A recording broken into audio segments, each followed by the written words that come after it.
కేంద్ర ప్రభుత్వ ఉద్యోగులు, పెన్షనర్లకు శుభవార్త చెప్పనుంది. పెరుగుతున్న ద్రవ్యోల్బణం మధ్య ఈ నెల నుంచి డిఏ 2% పెంచనున్నట్లు సమాచారం. దీంతో ప్రభుత్వ ఉద్యోగులు జీతంలో భారీ పెరుగుదల ఉంటుంది. ప్రస్తుతం ఉద్యోగులు 58% డిఏని అందుకుంటుండగా ఈ కొత్త పెంపు తర్వాత ఇది 60%కి చేరుకోవచ్చు.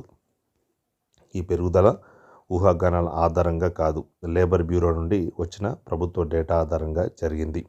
డిఏని లెక్కించడానికి ఉపయోగించే all India consumer price index number November 2025లో 0.5 పాయింట్లు పెరిగి 148.2కు చేరుకుంది.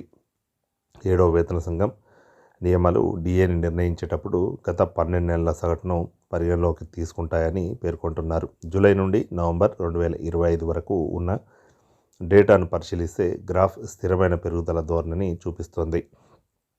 నవంబర్ డేటా ఆధారంగా లెక్కించినప్పుడు కరువు భత్యం 59.93%కి చేరుకుంది. కరువు భత్యం 60%కి దగ్గరగా ఉందని, దానిని వెనక్కి తీసుకెళ్లడానికి అవకాశం లేదని ఇది స్పష్టంగా సూచిస్తుంది. ఇప్పుడు అందరి దృష్టి డిసెంబర్ 2025 సూచికపై ఉంది. ఇది ఇంకా విడుదల కాలేదు.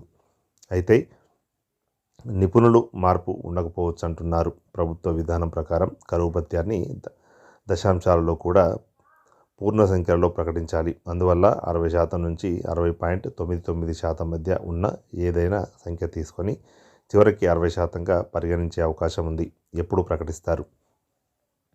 ఈ పెరిగిన రేట్లు 2026 జనవరి 1 నుంచి అమల్లోకి వచ్చినప్పటికీ ప్రభుత్వ విధానాల కారణంగా అధికారిక ప్రకటన, నోటిఫికేషన్ సాధారణంగా మార్చి లేదా ఏప్రిల్లో వస్తుంది. జనవరి నుంచి ప్రకటన వరకు ఉద్యోగులకు బకాయిలు అందుతాయి. ఈ పెరుగుదల ముఖ్యమైనది ఎందుకంటే 8వ వేతన సంఘం కొత్త చక్రం జనవరి 1, 2026 నుండి ప్రారంభమవుతుందని భావిస్తారు. కొత్త వేతన సంఘం అమలు చేయబడినప్పుడల్లా ఉన్న డిఏ ప్రాథమిక జీతానికి యాడ్ అవుతుంది. డిఏ గణన మళ్ళీ 0 నుండి ప్రారంభమవుతుంది. అందువల్ల ఈ 60% సంఖ్య భవిష్యత్తులో ఉద్యోగులకు కొత్త జీత నిర్మాణం, ఫిట్మెంట్ కారకాన్ని నిర్ణయించడంలో కీలక పాత్ర పోషిస్తుంది.